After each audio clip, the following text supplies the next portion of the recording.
Welcome to PAC's Mid-Atlantic Capital Conference Luncheon keynote. Please welcome Jen DeVore, PAC's Vice President of Business Development and Operations. All right. Hi again, everyone. We hope you are having a great day so far. Tons of great content, great pitches, and more than half of our featured companies have presented already, which is great. We want to thank our sponsors by EY, Fairmount Partners, and Fox Rothschild of the featured companies that have presented already. I'd also like to say thanks to our industry track vice chair people, technology co-chairs Evan Cannon, associate at Osage Partners, and Amy Branson, vice president at New Spring Capital.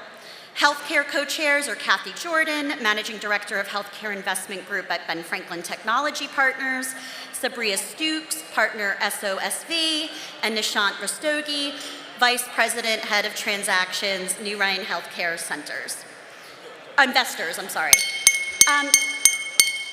Also love to have acknowledgement of the PAC staff. Make sure you're saying hi to everybody and congratulating them on a great event. And I'd like to give a special shout out to Sapphire Johnson and Cheryl Jarvis Johnson for really leading the team and executing in such a great way. So let's give them both a round of applause.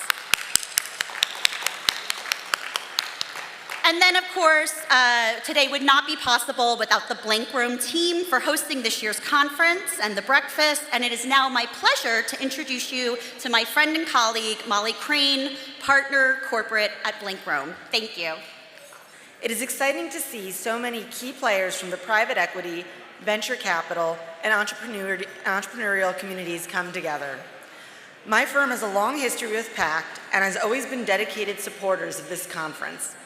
Many of you know that Blank Room is an AmLaw 100 firm with more than 750 attorneys and are serving clients from 16 different offices. We have a team of experienced deal makers and M&A attorneys focused mostly on middle market transactions, many of whom are here today. We are excited to be here with all of you and could not have done this event without our great sponsors and planning committee members. We would like to especially thank KPMG for sponsoring this luncheon. It is my pleasure to introduce Andy Cherry, Managing Director of KPMG. Thank you very much.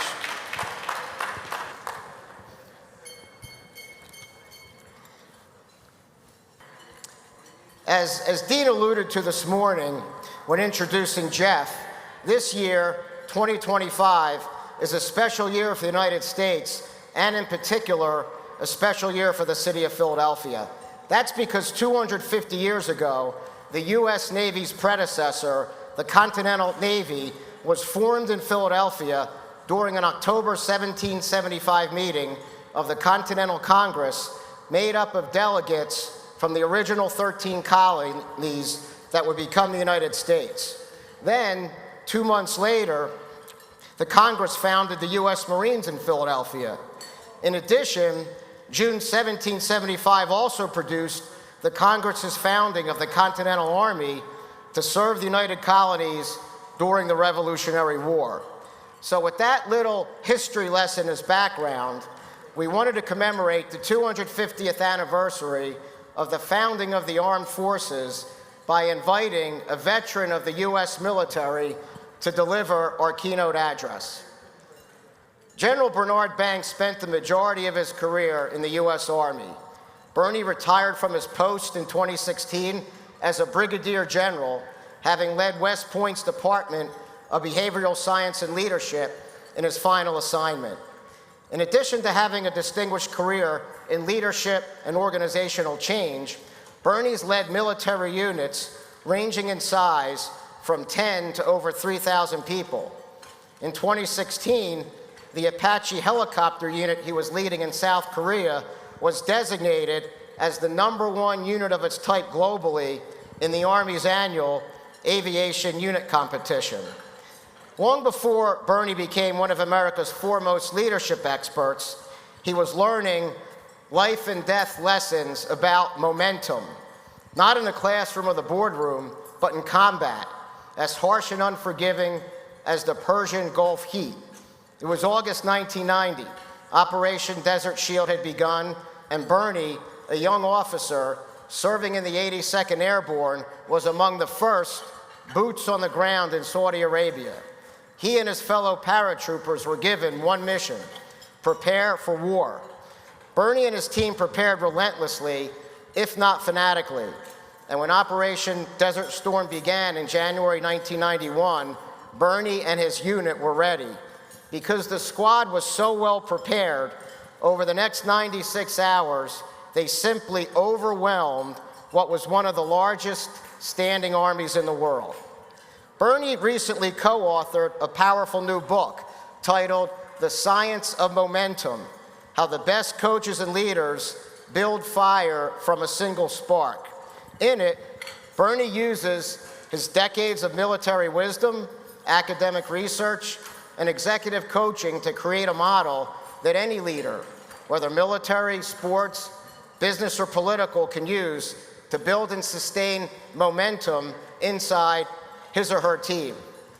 During his time as a student at the U.S. Military Academy, Bernie also distinguished himself as an elite athlete by playing running back for West Point's varsity sprint football team for all 4 of his undergraduate years. In addition to his degree from West Point, Bernie also holds master's degrees from Northwestern, Harvard, and Columbia, where he earned a PhD in social organizational psychology. In Bernie's current role, he serves as the director of Rice University's Door Institute for New Leaders, where the mission is to elevate the leadership capacity of Rice students and to improve the practice of leadership development in higher education. Prior to arriving at Rice, Bernie served on the faculty and senior leadership team at Northwestern's Kellogg School of Management. Bernie's also worked extensively with organizations concerning their leadership efforts, including Morgan Stanley, Procter & Gamble, Microsoft, and IBM. Please join me in welcoming General Bernard Banks.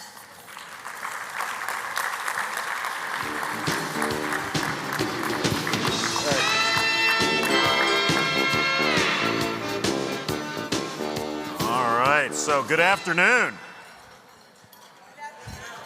That was incredibly tepid. I mean, that's the kind of thing you do when Jeff comes up and says he's formerly in the Navy. Now, we're going to try that again because you can't talk about leadership and display a lack of enthusiasm. So, good afternoon. Much better, much better. So, as Andy stated, my name is Bernie Banks, and my intent is not to get up here and drone on. Ideally, I'd like to engage you in a conversation regarding what are the ways that you seek to ensure your organization operates at its best every single day.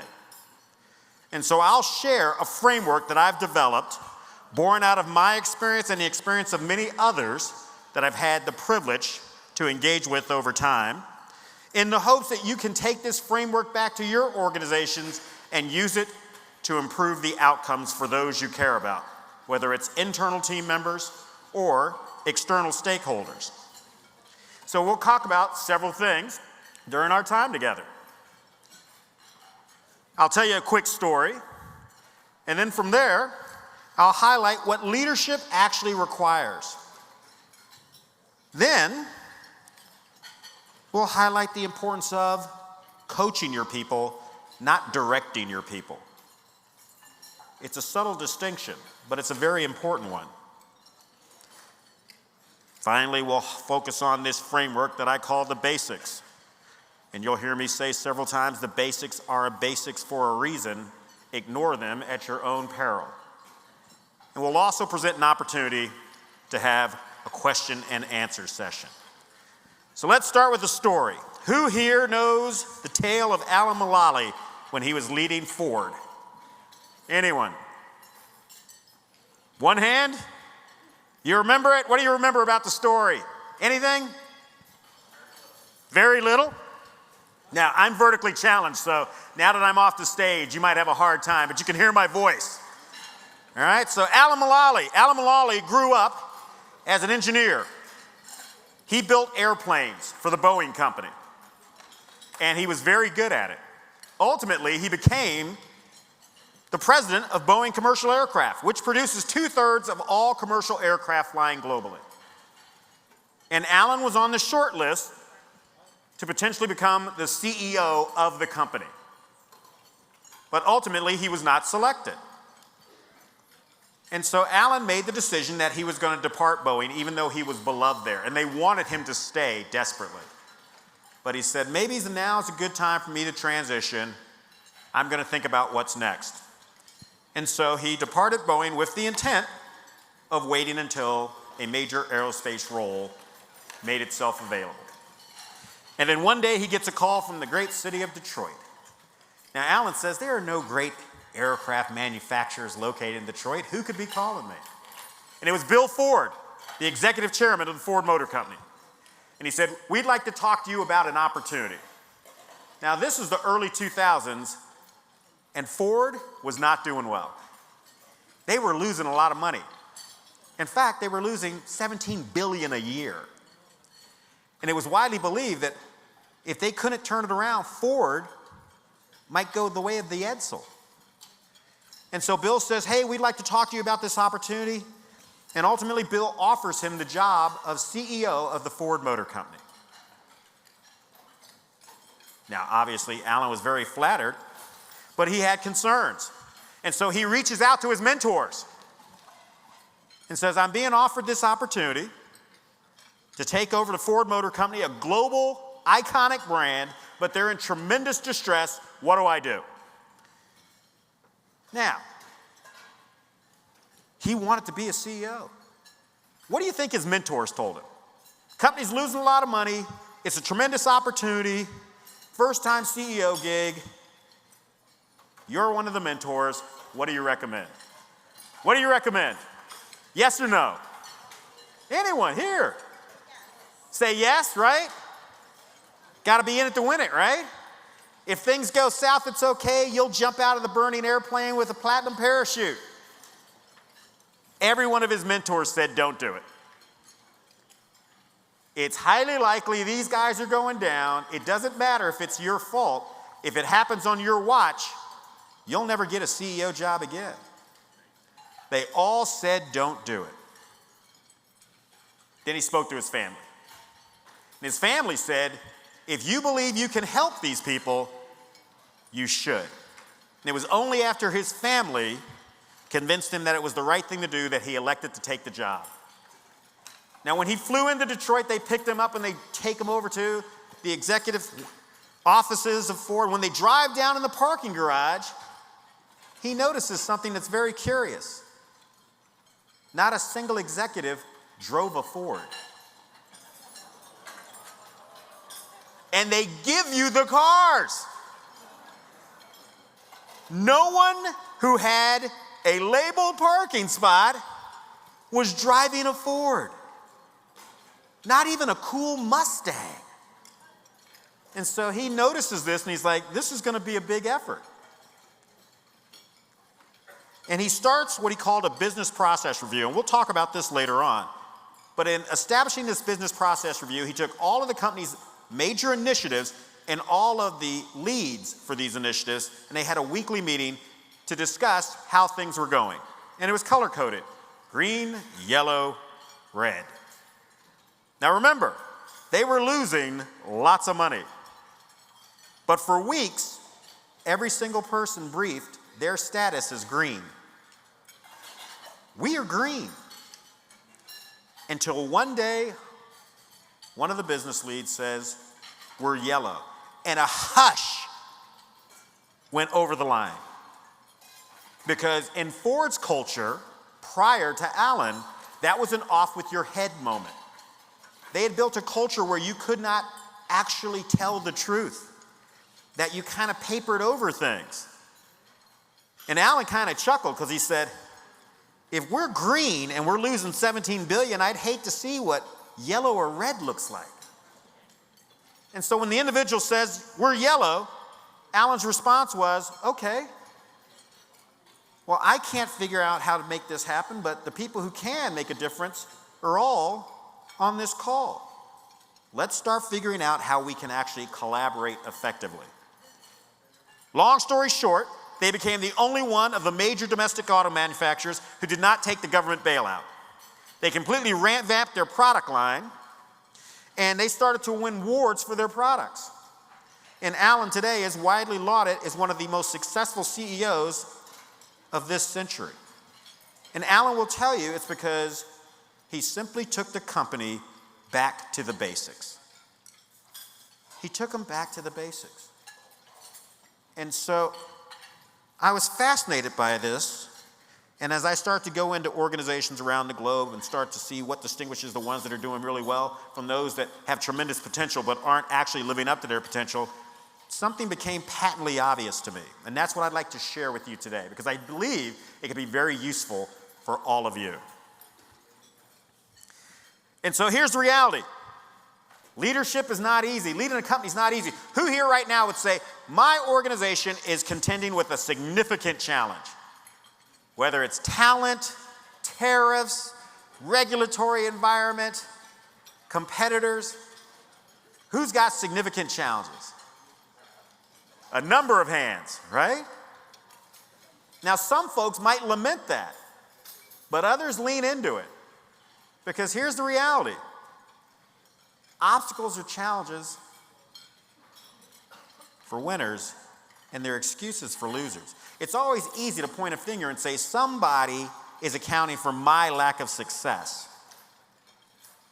It's a very different thing to say, how will I persist in service of achieving success? And so when thinking about what it takes to actually foster success that can be sustained, it's helpful to have frameworks at your disposal because they allow you to think systemically. And you'd be amazed how many individuals that are running organizations, when you say, tell me what's your model for this, or how do you do that, they talk in high level, but it's not very concrete, which makes it hard to measure. And if you can't measure it effectively, how do you know whether or not you're doing it well? And so leadership requires several things. All of you are leaders, every single person in here. And there are a lot of different definitions of leading. But an outcomes-based model comes from the Center for Creative Leadership. And it says that you have to do three things in order to lead effectively. Establish clear direction, which comes back to compelling strategy. You have to foster alignment amongst the people within your organizations. I have the great fortune of being here today because of a dear friend who invited me to sit on his board. We've been friends for a long time. I've known him since he was in college. And he is a member of this community. Chris Malaro is the CEO of NeuroFlow. And in dealing with the things that transpire inside the company, we're having conversations all the time about how do we align the various entities within the organization to ensure everyone's rowing in unison.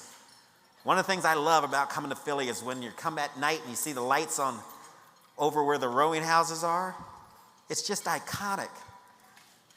And so alignment, you'd think it's something that everybody understands the importance of and everybody's committed to, but you'd be amazed how many entities are not aligned, even if they know where they're supposed to be headed. And then the last thing is, how do you galvanize commitment? How do you ensure that people work hard over an extended period of time in service of achieving your desired outcome? So as leaders, you have to make sure all three of those outcomes are being achieved properly. But as you go about your activities, it's very easy to start to view people as if they're abstract entities. Just blocks on an org chart, just things you have to manage. But somebody I admire deeply, who I had the opportunity to engage with a number of times during my time in the military, was Colin Powell, former chairman of the Joint Chiefs of Staff, Secretary of State. And General Powell once said the following, that leadership's all about people. You manage things, but you lead people. And so plans matter, strategies matter, but ultimately, what are you going to do to put people in a position to win? That's your core obligation at the end of the day. Because if you put people in a position to win, the organization will win so long as what you're doing is meeting an unmet need. That's the reality. And so when thinking about how do you put your people in a position to win, what comes to mind? So another individual I admire deeply, who's on the faculty at Harvard Business School, former CEO of Medtronic, a gentleman by the name of Bill George. Anybody familiar with Bill? So Bill's a phenomenal human being. He's written a series of bestsellers called True North. And in one of those, he detailed a framework for how you could put people in a position to win. But at the bottom of that framework, he says, your obligation is to help others to achieve their goals. You have to be a great coach. A great coach. Managers direct, leaders coach. And so people are always looking for great coaches, folks that they can learn from, folks that they can trust, folks that they know are going to push them, but at the same time support them, that are going to give them opportunities to go out and display their ability to compete effectively. Ask yourself, how are you coaching your people? Because many folks don't coach, they direct, and they simply judge. They lament the talent they have as opposed to embracing that talent and saying, how can I take it to the next level? And so what I have found going in organizations, large and small, industry agnostic, all over the globe, is that something jumped out at me from those interactions. And it reinforced something that I was taught the importance of during my time in the military. And that is that the basics are the basics for a reason. Now, we're here in the great city of Philadelphia where you host the 76ers, right? Has the 76ers had some great players over time? Have the 76ers had the greatest player of all time as a member of their roster? Subject to argument, right? But you would lose that argument. As somebody who lived in the city of Chicago, we always come back to Michael Jordan, right? So MJ won a bunch of titles, and he was an incredibly gifted athlete. It was very apparent from his time at the University of North Carolina, and most certainly was apparent during his time with the Chicago Bulls. And as gifted an athlete that Jordan was, he never forgot the primacy of the basics. So MJ once said the following: the minute you get away from fundamentals, bad things happen. Bad things happen. And you'd be amazed how many companies get away from fundamentals every single day. They talk about the primacy of something, but when you look at their actions, they're not actually holding people's feet to the fire for those actions. Whether it's cost accounting, whether it's counseling people, whether it's ensuring they prepare for sales calls, name your thing. There are lots of reasons why they say, oh, something didn't occur, and they kind of explain it away.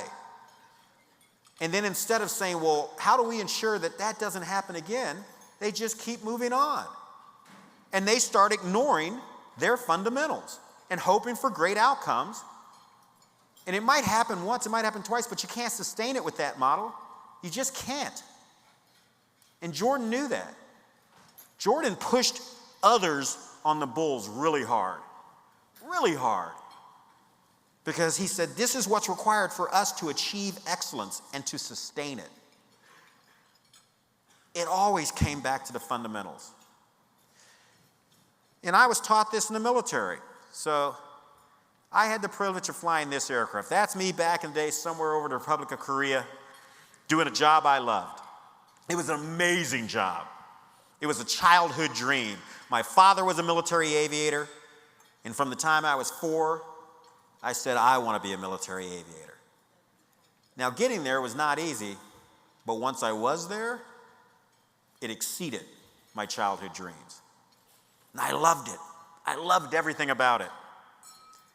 But when you learn to fly, they reinforce this notion that the basics matter. So this statement comes out of the Federal Aviation Administration's Handbook for Pilots. And it says, ultimately, no matter how good a pilot you are, everything will come back to the fundamentals. Whether it's straight and level flight, turns, climbs, or descents. Everything is based off that. And I can't tell you how many times I saw young individuals who got kind of cocky and they want to start doing advanced stuff, but they ignored those fundamentals along the way, and takeoffs did not equal landings. We have a saying, there are old pilots and there are bold pilots, but there aren't too many old, bold pilots. Because they took dumb risk and they ignored the fundamentals. And you'd be amazed how many times similar things happen every single day inside your companies. So how do you hold people accountable for your fundamentals? How do you ensure those things are being done to standard? Well, I believe there's a way in which you can think about this systemically. And so this is the framework that I call the basics. It starts with the B. What I find in the best organizations, whether it was in the military, whether it's in industry, is that in the best organizations, they have very clear building blocks. I'm not talking about organizational values. I'm talking about operational principles. They know their playbook. They ensure everyone on their team knows the plays, they're competent in the plays, which then allows them to ensure they can hold people to account for executing on those plays well. Who here has some experience professionally with Amazon? Several folks, right? If you do work with Amazon over time, what are you going to encounter along the way that helps explain how they do business? And I'm not talking attorneys or anything like that. What are they going to mention? A lot of hands went up. I'm questioning whether you've done business with Amazon, aside from building vacation homes out of boxes that show up on your doorstep every day. They're going to talk to you about their leadership principles. Started out with 14, now there are 16 of them. Those are not just a wall hog. They're central to all discussions there. They are core to how they make decisions. That's why companies try to take one of their leadership principles like customer obsession and they say, oh, we're going to be customer centric. But they don't actually adopt the behaviors associated with customer centricity. But because it sounds good and because it's associated with a company that's done well, they say, oh, we do that too. But not really. Those 16 principles are Amazon's playbook. They're core to how they operate. And if you don't want to get down with the program, they will quickly show you the door. Because not everybody wants to buy into those 16 and adhere to those 16. But it's what allowed them to scale an amazing organization and to continue to adapt it over time. Do you know your playbook? Do your team members know the plays? Or are you just getting out there and playing sandlot ball every day, where you're kind of making things up along the way? In the best organizations, they know their building blocks. They are codified. Jeff this morning talked to you about his leadership philosophy. That's his building block for how he leads. When I think about my 8 core tenets of leadership, I don't have to look up at a card. I know what they are. Focus, preparation, rehearsal, discipline, execution, safety, effective communication, values, and diverse and inclusive teams. What I have found over time is if we ignore any one of those 8, we lower the probability of success. We have to do all 8, we could still lose because we have a dynamic environment. But if I don't adhere to those 8, if our organization doesn't adhere to those 8, we open up the prospect of being defeated by others who are running their plays more effectively. Do you know your building blocks? Not simply your values. Operating principles tell you the how. Values, they just simply ensure that you're doing things in accordance with things that matter to you. When you know your building blocks, it allows you to do this: foster accountability. What I find is that in many organizations, accountability is a bad word, but in the best organizations, accountability is the word. Accountability for many of your employees has a negative orientation. They think it's pejorative in nature. Why? Because people only talk about accountability when someone's getting in trouble. That when they actually do something to standard, no one actually acknowledges what they're doing. You'd be amazed how many people don't give balanced feedback. They only give negative feedback. There's a famous study from 1990 that said 60 to 75% of all employees say the most stressful part of their job is their immediate supervisor. That study has been replicated many times, and we continue to find similar results today. People don't quit companies, they quit people looking for more supportive people. And if you want to put people in a position to win, you have to hold them to account. And so there's a great article, 2016, Harvard Business Review, that says 5 things necessary to foster accountability. And I see these 5 things present in the companies that are killing it. 1, clear expectations. Are you crystal clear about what you expect? 2, clear capability. Do you put people in a position to whereby they can meet your expectation? So if they require training, resources, support, are you giving it to them? 3 is clear measurement. I like to make things behavioral because behavior can be observed, measured, and modified. I have to take any financial number and say, what are the behaviors necessary for me to achieve the outcome associated with that number? So clear measurement. 4, clear feedback. Because if I'm measuring things accurately, then I can give people objective, timely, behaviorally anchored feedback. And 5, clear consequence. What happens when you do meet the standard and what happens when you don't? Most companies are characterized by partial accountability. If you're characterized by a total lack of accountability, you won't be in existence for long. Most companies are partially accountable because there are some things they do hold people's feet to the fire for, and there are others that they let deviations from the standard occur every single day for a whole host of reasons. Now, Jeff spent time in the Navy SEALs. I spent time in the Army Rangers. In special operations, what makes special operations special? They are better at the fundamentals than anybody else, and they are the most accountable. And we tell folks all the time in the special operations community, if you don't want to do it, there's the door, and you can go back from being in special operations to simply being in operations. If you don't want to be held to account, this is the wrong place for you. So what are you doing to ensure accountability happens for all things, not just for a select subset of things? And I always say you can keep it tight while keeping it light. You don't have to be a jerk when holding someone to account. You don't. But every time you let somebody have a deviation from the standard, you've established a new standard. And you're injecting mediocrity into your organization. Mediocrity ultimately leads to obsolescence. If you can make the journey from being partially accountable to accountable, you unlock tremendous value. And in the best organizations, I find their say-do ratio is 1-to-1. Then, there's a lot going on, so what I find in the best organizations, and the same thing was true in the military, how do you establish clear prioritization of effort? How do you simplify things for your team so that they really understand, here's what's most important.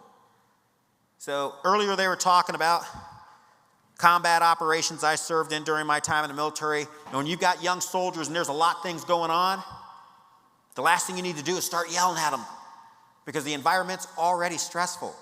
So what you do is you say, take a breath, calm down, breathe. We've got this. The most important thing you have to do right now, establish a security perimeter. Number 2, establish comms. Number 3, but you make them filter out everything so that they have clarity on, here's the single most important thing right now, because this is the thing that if we don't take it into account and get it right, then we're going to start losing teammates. And so you hear people all the time say, well, everything's important. Then you're harming your team. There's a difference between, hey, these things matter versus this is clearly the most important thing.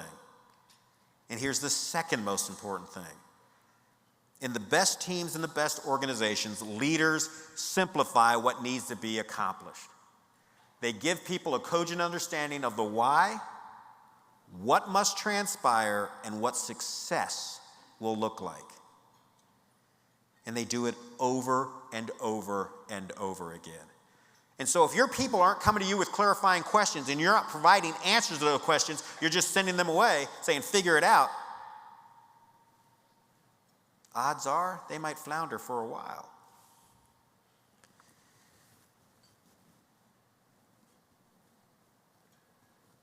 Now, while organizations always have a lot going on, the best organizations, they always take time to learn in real time. They engage in introspection. Introspection is where you gain insight. Insight allows you to modify your behavior. So in the military, no matter what we're doing, we always take time to stop, look, listen, adjust, and move on. And we do this through a systemic practice called an after-action review. I'm sure many of you are familiar with it. 4 what questions? What was supposed to happen? What did happen? What accounts for the things that have transpired? And what will we do differently going forward? 4 what questions that, when posed routinely, can foster understanding. So it's been said the most agile companies are the ones that learn most effectively. They're not engaged in wild-ass guesses. They're engaged in informed activities born out of lessons they've gleaned from the activities they've undertaken over time. Do you systemically ensure your people are learning? Or do you hope that they're learning simply because they're doing? And doing and knowing are 2 different things. So I do an after-action review of my team every single week. What was supposed to happen this week? What did happen this week? What accounts for the things that transpired this week? What do we need to think about doing differently next week? That simple activity, which takes us no longer than 15 minutes, can change the course of the entire next week, born out of insights gleaned in real time. The most effective organizations don't leave learning to chance. They drive introspection through systemic activities at all levels of the organization. It's core to how they operate. And when you do this, it allows you to communicate more effectively in all axes. If you learn something great, but it never reaches another person's ears who needs that information, then the information means nothing. And so, do you assign practice to ensure messages are being delivered properly? Practice. There are a lot of different ways in which you can do this. In the military, we use something called a confirmation brief and a back brief. Somebody gives you information, you immediately say, okay, play it back to me. And if they parrot the words, but you can tell they don't understand the meaning, you're like, all right, stop. Let's look at this a little different way. I do this with my daughter, right? It's like, all right, you're going out. My daughter's very precocious. I'm like, you're going out, all right? I want you home by 10, no one in the car. If anybody has a drink, you call me, blah, blah. I list out like 5 things. I'm like, all right, play it back to me. Home around 10. I'm like, I didn't say around. I said, in the door, no later than 10. Don't take people I don't know in the car. I didn't say don't take people you don't know, like you're going to pick up some rando. I said no one in the car but you. Like, we have to go through this until she finally conveys it to me in a way that demonstrates she gets it. And then I'm like, all right, great, here are the keys. Go out and make good choices. I'll see you at 10. Confirmation brief. They're very quick to do, but they clear up a lot of misunderstandings. And when you assign somebody a task, you then send them off and say, come back to me at this time. We're going to talk about your plan. That's a back brief. And that's where you create a handshake on what's going to transpire. You clear up any miscommunication. You assign resources. If they believe they have a constraint, you decide whether or not you're going to give them what's necessary to clear the constraint or change the agreement.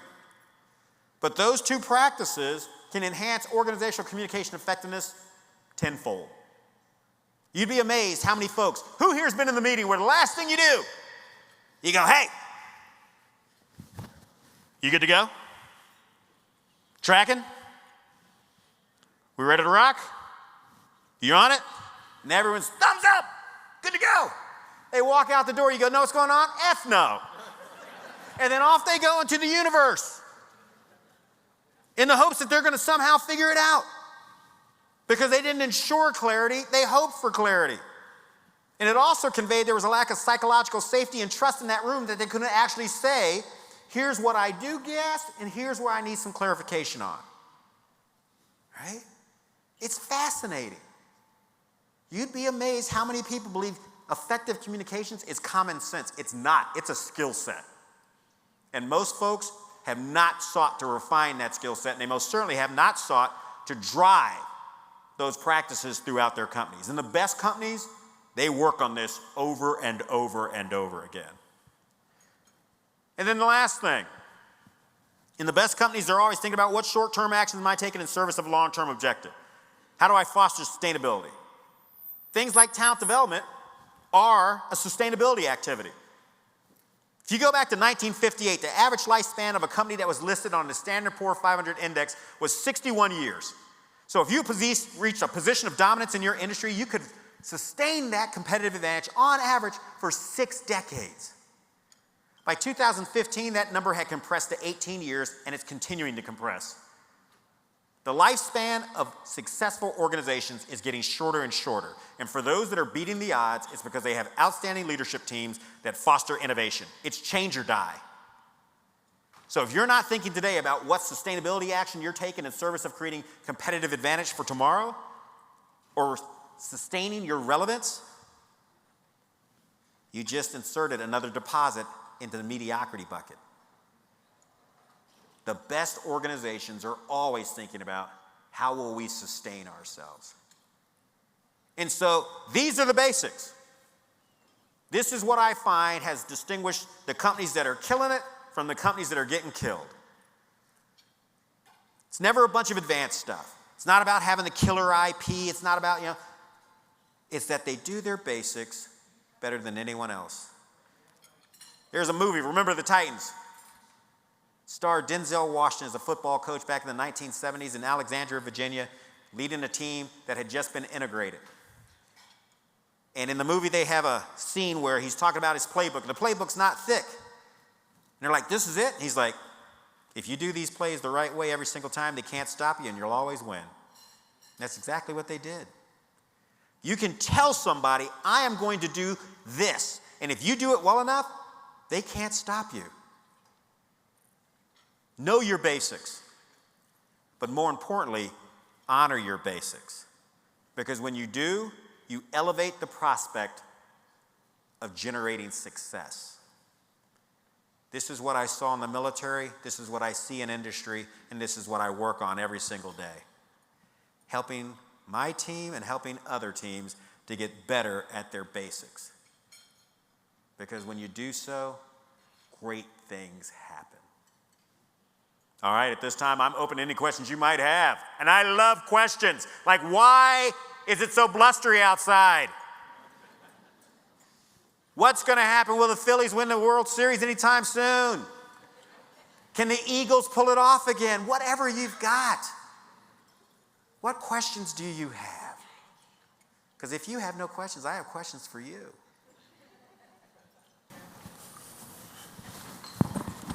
All right, what do we got? Okay, I can stand up. Thank you for your presentation. So half of the room here are medium-sized to large corporation, half are 1 to 2 founders companies. How do you relate what you just said to 1 to 2 founders? I would assert that regardless of one's founding structure, if you're running an enterprise, regardless of size, these things still matter. Now, can you create alignment within your team with respect to your commitment to doing these things well? If you have a divergence of perspective on what right looks like, that's going to be challenging. But I would say make an argument as to why we want to elect to do these things. If you can come up with an alternative solution that has a high probability of yielding greater success, then maybe I adopt your perspective. But I don't believe that the nature of the founding team is that important when it comes to agreement on how are we going to comport ourselves as an enterprise. Does that make sense? Great. Thank you for the question.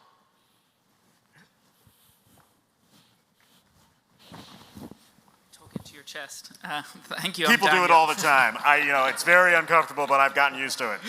I'm Daniel Foya, a startup company here in Philly. I work in AI. So how do these standards or these basics fit in with the onset of AI? I love it. The AI genie. All right? So I was at a board meeting yesterday. I'm on the board of a publicly traded bank, and we were talking about our AI adoption efforts. And the thing is, how do we ensure that AI is used as a tool, not as a replacement for human beings? And so if we're going to use AI, how does it fit into our building blocks? Does AI become our operating principle, or is it something that allows us to do our operating principles more effectively? Does AI become the thing that we just explain it away? Because the outcomes of AI are only as good as the data it draws from and the prompts you provide it. And so how do we hold ourselves to account for engaging in good governance with respect to the use of AI? You'd be amazed how many folks are like trying to use this stuff, they don't really understand it. And when you say, well, what's your governance mechanism so that you still have humans involved in the loop? They're like, ooh, look, a liger. No, it's a productivity tool, right? And when using it, how can we use AI sometimes to simplify things that are being transpired? So I think this framework fits well into it, because we can also use AI. I'll give you an example of introspection. So I, as a professor, assign papers. And in one of the prompts for my paper, I said, talk to a trusted agent or someone you consider to be a mentor about the things that you were discussing in this paper. Now, I meant for them to talk to a human being, but one of my students said, well, I ran it through GPT chat to see what GPT chat thought about my principles. And I was like, what the? And I was like, what? And then I read it, I was like, hey man, this is actually some useful feedback, right? So using ChatGPT allowed him to engage in introspection and to challenge some of the perspectives that he presented in that paper. Now, I still told him, you still have to go talk to a human being, right? But it did serve as a useful tool for allowing him to engage in introspection. You can also use AI to help learn how to communicate more effectively. I love those commercials where you're going to go off on a rant and then they say, ChatGPT, come out something, all of a sudden they're like, they read it and they're like, you didn't read this, you didn't write this, but it's really good, right? And then around sustainability, how can we leverage this and future iterations of it to continue to put our company in a more advantageous place? So I think that as a tool, it actually can allow you to do this more effectively when harnessed well. Right? Right? And I'm mindful of time, so this is probably going to be the last question we can field. I'll talk quick. All right, big guy. Where do you see empathy fitting into the basics? I love it! Right? I see it fitting in under introspection. I see it fitting in under accountability. I see it fitting in under communication, right? Empathy, seeking to understand another's perspective, which is very different than sympathy, the extension of emotion. If you are to hold people to account, many times you have to start with understanding where are they at. So do you take the time to engage in active listening, to seek to understand, not to judge, so that you can understand what will it take for them to meet my expectations? I need to know where the gap exists. And so it could be under accountability. It could be under introspection. It could be under a lot of different places. But I go back to that quote by Powell. It's all about people. You manage things, but you lead people. It's hard to lead people well if you don't know who you're dealing with. Because people don't have to follow you just because you're in charge. Not a single definition of leading has ever said must be in charge. Leadership is not an authority-based construct. It's an influence-based construct. And it's hard to influence well if you don't know what matters to the other person. Love the cufflinks, by the way. Good look. All right, that's all I've got. Thank you so much for your attention.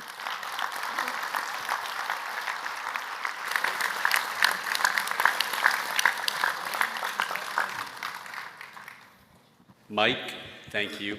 Ladies and gentlemen, General, Leader, Expert, Professor Bernie Banks.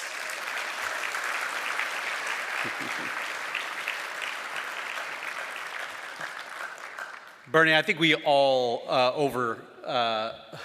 overcomplex things, and the simplification message that you just delivered was incredible. And getting back to basics, I think, is something a lot of this folks in this room it's going to resonate with. It certainly resonated for me, resonated with our PAC team. Thank you. And thank you to KPMG, Andy Cherry, PAC board member, for lunch. Please, a round of applause for KPMG.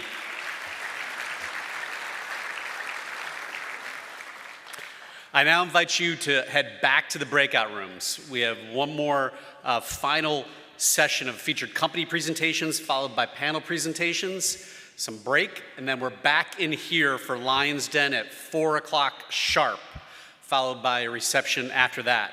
Enjoy the afternoon, enjoy the rest of the conference. We'll see you back here at 4 o'clock.